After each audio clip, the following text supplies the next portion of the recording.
actually just put on a hydrophobic spray for the windshield, and so far freaking fantastic. Holy moly. Sorry, dude.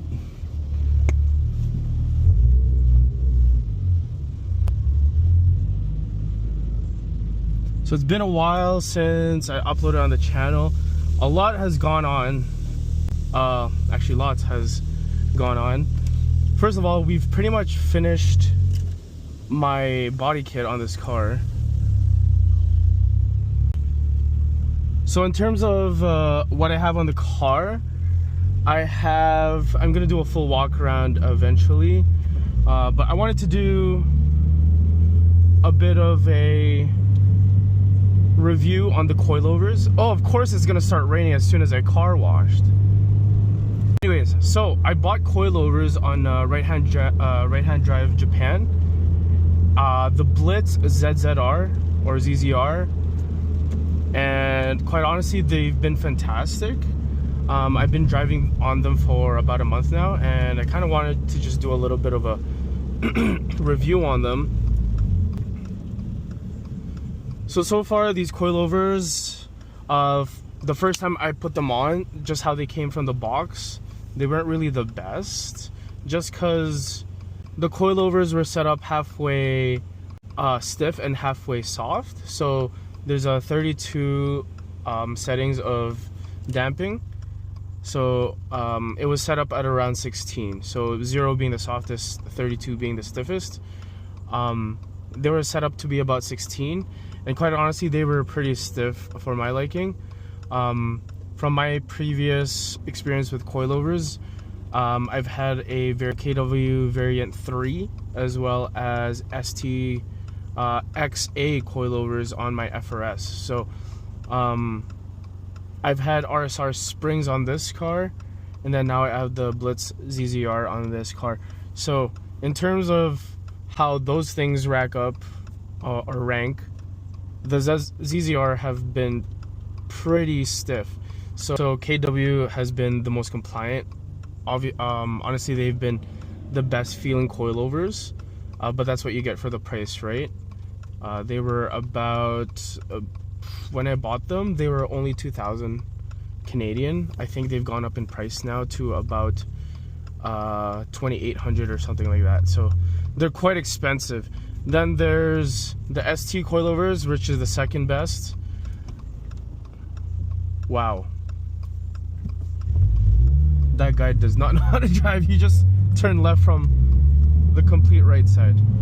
Anyways, so the ST, then the stocks, the RSR springs, and then these coilovers being the most uncomfortable. But that's just from the box. So I've set it up to actually about 5 now. 5 in the rear, 5 in the front, where again, 0 being the softest and 32 being the stiffest. It's set up to about 5, both front and rear. And they've been driving, honestly, as good as the RSR springs. And the RSR springs were not uncomfortable at all.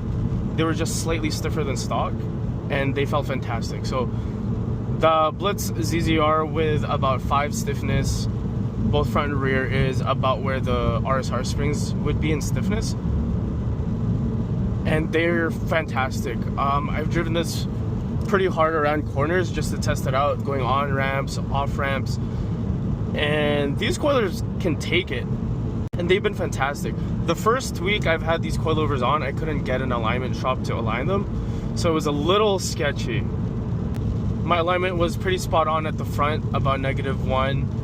Camber, about 0 toe, so it was spot on. The rear, however, was -1 also, and the toe was about 0, was about 1 actually, 1 degree. So if you don't know, the toe kind of angles the wheel this way in the rear. So if you have one off, even slightly like to the right or to the left, and the other side is 0, you're gonna feel that with every bump on the road. It like seriously misbehaves the entirety of the car. So when I was driving, I would hit a little bump on the road. I would just absolutely feel it.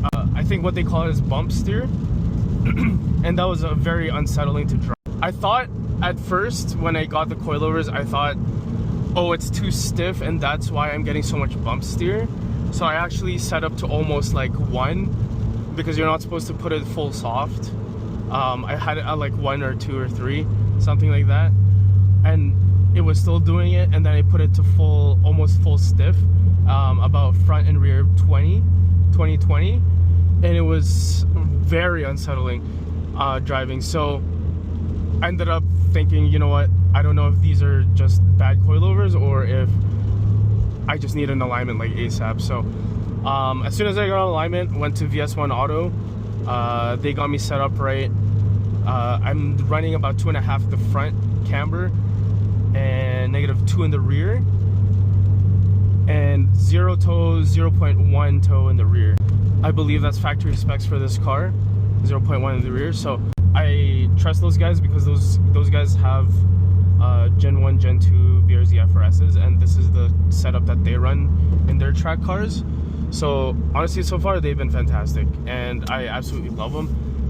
So in my month with the coilovers so far, they're not as set up as well as the KWs, but they're pretty great for the price that I got them in. So normally these would go for about 1600 USD, but I got them from Right Hand Japan with shipping and taxes all included, was about $1,300 Canadian. So I think if you do the conversion, it's about $800–900 USD, which is a fantastic price for what you can get with these coilovers. Specs for pound per inch, I believe in the front is 6 and the rear is 4, which is a bit of a weird take, as most coilovers in this chassis, it's usually stiffer rear, softer front, but this time it was stiffer front, softer rear. So I don't know, because I don't really track this car and I don't push it as hard as I should, but I'm kind of still trying to baby it. If I've only had it for about 2 years now. Yeah, I don't know if that makes a difference in terms of tracking the car, but for my daily driving needs, honestly, these have been one of the best feeling coilovers. Because my RSR springs were fantastic. The only reason why I went to coilovers was I wanted a bit of camber adjustment. I believe I had the front at about -1 and the rear at -1 as well. And as nice as that felt, I had a lot of understeer, and even like in turning in, I felt like the car was very stable. It wasn't as playful as I wanted it to be. So -2.5 and -2, how it is set up right now, is quite fantastic. I haven't lost traction or anything like that. Still grips like crazy, and I think that's also in part to the tires that I got, the Nitto NT 555s. But for now, they've been fantastic. This whole setup has been fantastic, and I didn't get it at a super expensive price either. It's the coilovers, again, like I said, $1,300. The tires were about $1,000 for the set. That's a fantastic deal for a great driving car. It's OEM plus, because this is, I think the setup is better than what it was as stock, and for the minuscule price that you pay, about $2,500, it's such a huge change to the car as well. So it's I think it's definitely worth it. Be wary that it is going to be a lot stiffer. The people who track their cars, these coilovers are too soft, and for the people who daily drive their cars that run these coilovers, they think it's way too stiff. So actually, I believe it's just alignment and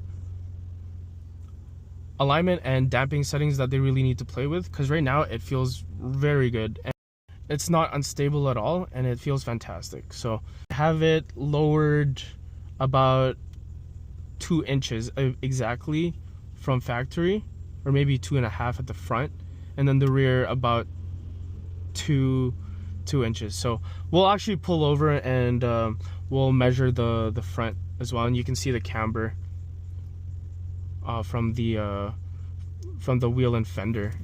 Oh, there's a white GR right there. Hey! So actually driving this car for over 2 years, since November 2022, more and more owners are coming out, which is nice, because our community is getting a little bigger. Right now we have a group chat on Instagram. We have about 20 in there, included from Edmonton as well. So it's not a huge amount of people, but I see more and more people that I don't know driving this car every day. So which is cool. I wish I got to meet more of those people, but not a lot of them have Instagrams. So honestly, just nice to be driving this car. A lot of people daily drive their car. A lot of people track their car. I'm kind of in between, where I just drive it hard on the weekends. Still have warranty on this car, so I'm not trying to do anything abusive to it. And I do have a lot of things planned in terms of mods, but nothing too crazy where it'll void warranty to the powertrain, just because I'm so weary of that because of my last car. TLDR, I had the J02 recall, which is a valve spring recall done on my FRS. A few months later, it started leaking from the valve, or the valve head. So I brought it off to Toyota, Henninger Toyota, and then they took a look at it. It was a Friday, and I told them I needed the car over the weekend. So I said, could you please release my car? They went to the tech, they said, yeah, everything's good to go, you can drive home. I'm pretty sure the tech did not put any oil in the back in the car, or he probably put oil but forgot to put the nut back on. I don't know what happened, because as soon as I drove off, the engine blew up. And the only thing it was doing when I brought it in, it was leaking, and then when I drove it out, it blew up. So I don't know what they did. Pretty sure they forgot to put oil in it, but I tried to fight Toyota for it. Hey, my car was in working condition when I brought it in, and then I drive it out from your shop and it blows up. Manager was like, oh, it's because you were revving the car. And then they showed my YouTube channel. They're like, see, this is what you did to your car, you were revving it, blah blah. And it showed me revving to like 4,000. They're like, oh, you're hitting the red limit. Sorry, my Ray-Bans died. I was wearing the Metas, doing some POV driving. So essentially, TLDR, Toyota was like, no, we're not paying for your engine. I ended up having to source an engine from a local BRZ owner, and we slapped that in the FRS, and I paid for all of that, including the shop to install it in the car. So still pretty bitter about the whole Toyota fiasco. I think that's also why I ended up buying a Subaru BRZ instead of a GR86, just because I kind of lost faith in Toyota in general. They just didn't seem to be the most honest people. It's unfortunate that one dealership kind of ruined the reputation of all Toyota dealerships in my eyes. I still do respect a lot of Toyota dealerships in the city in Calgary. Just that particular Toyota Henninger, I don't want to do business with them anymore. Either even buying a car, either their service or their parts, just I don't trust any of them. So that being said, yeah, I got a BRZ now. It's all good. I don't even know why I was talking about Toyota in the first place.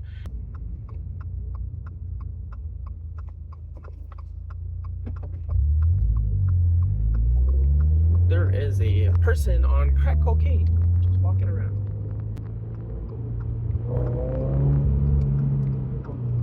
Emergency video.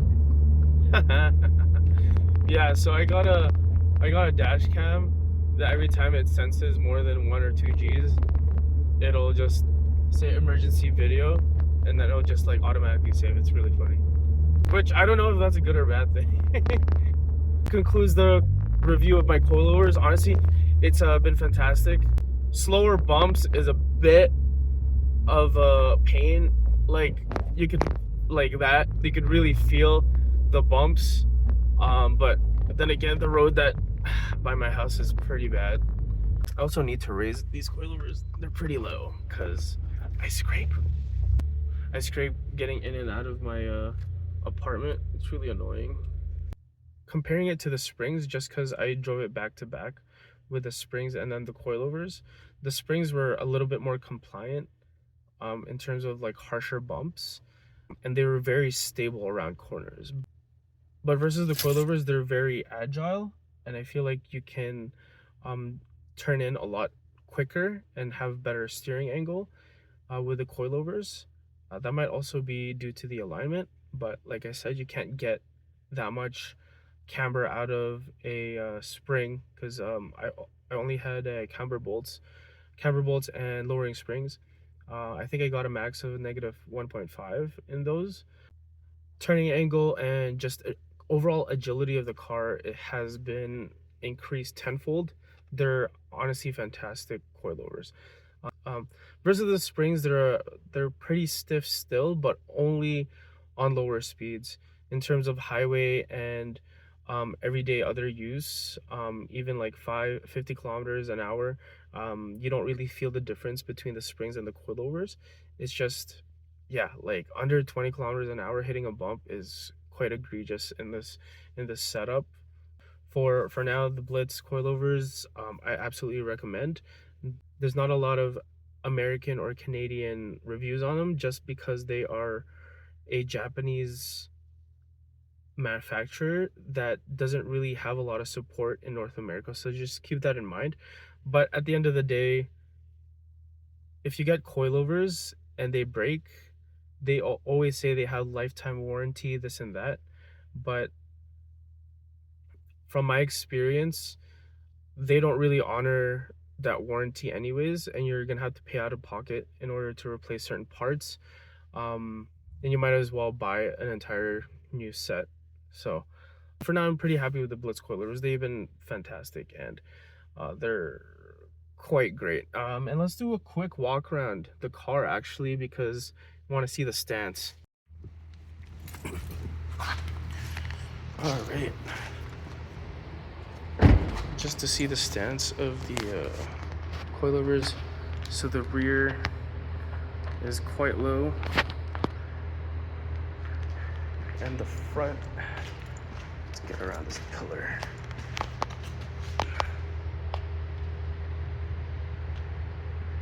So I still have a bit of room because of the camber. I actually have technically like, I don't know, 20 millimeters to the fender from here. So I can definitely put a 20 millimeter space right here. But I think I'd rather just run wider tires rather than putting spacers in there. If we go to the other side.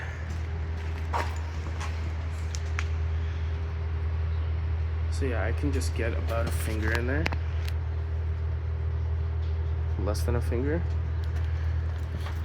And on this side is about a finger and a half of distance. So I didn't max the coilovers.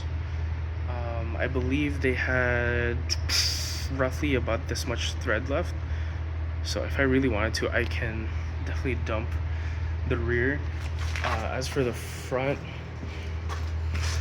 they have about less than the rear in terms of thread, but I still can definitely dump the front if I really wanted to. There's so much room behind the fender here.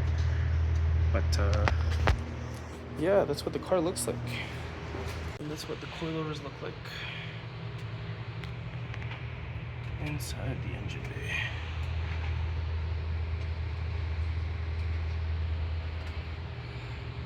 So sorry about the long video. I know I rambled on about a lot of unrelated things, but the coilovers honestly is like a 8 out of 10 for me, 9 out of 10.